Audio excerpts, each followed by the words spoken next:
качваме. Аз съм Many Furry HD. Ще се кача след малко първото видео, което направих. Има едно фонтанче, което е бая мъничко. И има стълчета. И там си сядат хора и си... Ето това е фонтанче. Сядат си хора и си... говорят. Така. Преди малко минах един хотел, който е на повече от 1300 години.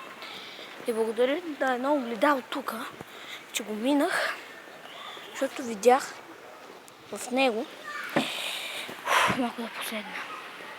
О, мокро е. Допреди малко валя тук. Сега ще ви кажа кой градче. Мамо. Гадост. Така. Кой градче? Бад Райхенхал се казва там. Бад Райхенхал, много яко градче тук за хората, които искат да видят планини доста и да са заобиколени от планини. Препоръчвам им това градче. Той е тотално на границата с Австрия. И където се вика до Австрия мога да отида винаги, защото ми е на 5 минути път. Пътят до тук беше малко разочароващ, защото беше много дълъг. 24 часа пътувам, но като се има предвид, че само един човек караше в колата. Само един, защото майка ми не искаше. И само един човек да кара 15-16 часа с почивка. Наистина хора, вярвайте ми, малко си изморяващо. Но няма да го слагам този тъп случай в това. Ще се продължа. Така, слагам баницата. Ой, тя е мокра, тя са намокри. Едно от седмиците ми са намокрили. Дай Господе. Не, сигурно са намокрили. Което ще е бая гаден. Ма, карай. Каякитата и телефона, който кълъфа му се измокри. Добре, че имах кълъв, хора. Защо изобщо последних на тази пейка, която не си струваше. Всички пейки са мокри, защото валя бая силен дъжд в Райхенхал. Тук мокро. Ето се примерно, тук не е мокро, но си поседна. Ма там, защото е сянка, хора, и затова беше мокро. Не за друго. Е, колкото. Така. Тук има нецензурни неща. Махам се веднага. И така.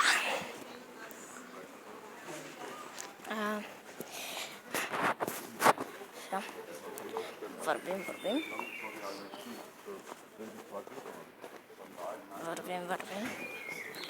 Сега след малко ще влезем в Мюллер. Магазина има един такъв футболист, Томас Мюллер. Който не го знае, да напише в интернет Томас Мюллер, ще му излезне. Много яги го вкарва, ама нещо на мен не ме кефи. Така, фото Николас видео. Има тук един магазин, Canon Shop. Значи, принтера по принцип ми е Canon. И, значи, от тук ще идвам да си купувам мастила.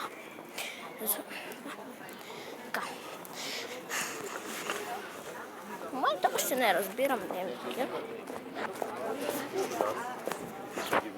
Разбирам много малко. Ако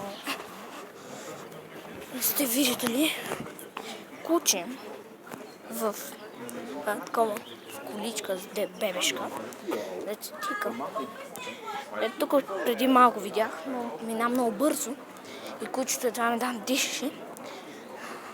Пляц кафе. Добре. Чакайте да спра видеото на пауза и сега ще се включа. Вече съм в магазина. Точно. Сега слизам по стълбите на Мюллер. Магазини. всичко това. Тук е едно кученце. В Германия е позволено кучета да влизат с стопаните си в магазина. 29, такава папка. Би трябва на 29.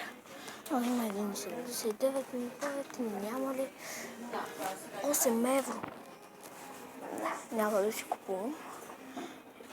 Трябва да видя първо вкъщи. Кога да си купим? Добре. Сега ще отбегам, че нещо не ми се стои в този Милер. Дискове, PS4, много ясно, че има тук, но просто. Добре, като излезна, пак ще се включа. Добре, вече съм по ескалатора.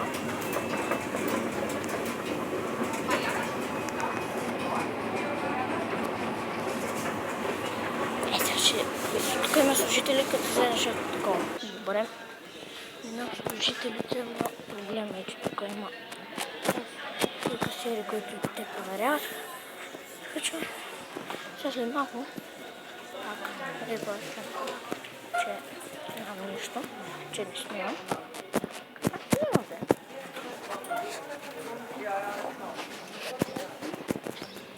Тук на 14 май имам мутър так. Какво да значи това? Ден на майката, защото мутър е майка, а так е ден. Или ходите е днес. Така. Сега ще ви покажа тук. Има един магазин по Бони Моцарт. Сигурно знаете, може да пеете или някъде другаде. Знаете Моцарт, колко бива известен. Така, Полша и Германия знамената. Знамето на Полша и немско.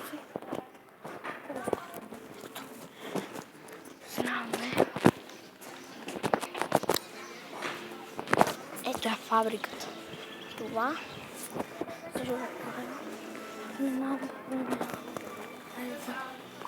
Моцарт. Това всичко. Тук е Моцарт.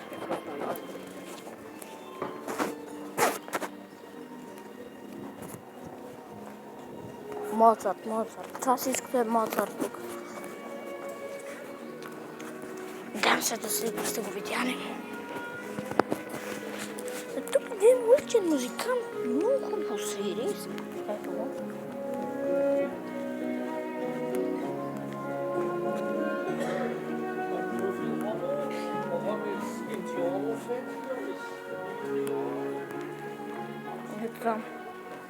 Ето.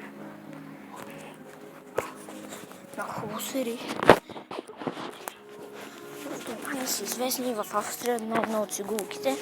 Знаете Моцарт, разбира се. Моцарт е известен и в Австрия, и в Германия. Но най-вече. И знаете, че говорих малко тихо. Сега вече по-яко. 8 минути вече. Отишли съм до нас. Сега съм мина центъра. Точно след 3, 2, 1, финиш. Тук, това. Нататък е центъра. Центъра. Тук работи баща ми.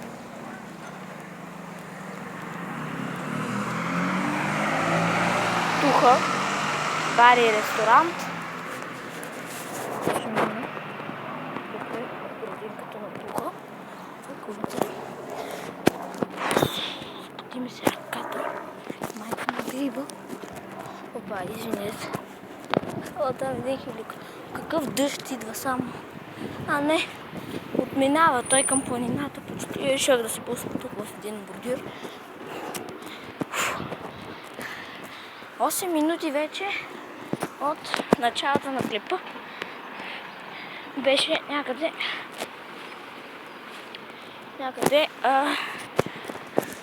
центъра, още преди центъра. Това е чист влог. Ето тук има една фабрика за сол. Тя е на повече от 1300 години, хора. Ето тук започва.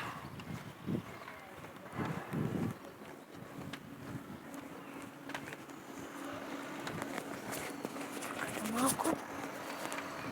Ето е нея. И там това часовниковата кула. Самата фабрика. Това всичкото, което сега ще минем. Ще ви покажа отстрани до мен. Фабриката. Фабриката, аз съм близо в нея. Добре, хора. Това ще бъде всичко от влог. Надявам се да ви е харесал. Ох, мамо. Изпочи ми се ръката. Надявам се да ви е харесал. Опа. Ако е така, оставете един лайк, един коментар. Сега ще видим тук и едно коментарче, едно лайкче. Абонирайте се за моят канал. Няма да го видим, защото сме прекалено далече от него. И добре, хора, така ще приключим с този влог. Надявам се да ви хареса. Видеото ще бъде качено след малко. Веднага съм отидя вкъщи. Даже още сега ще го кача. Имам мобилен интернет. Тук имаше еко. Еко. Бас тъпото. Алианс тук има. Пак ехо. Добре, хора. Това ще бъде всичко от този влог. Надявам се да ви е харесал. Ако така, оставете по един лайк, един коментар и се абонирайте за моят канал. Чао и до скоро виждане!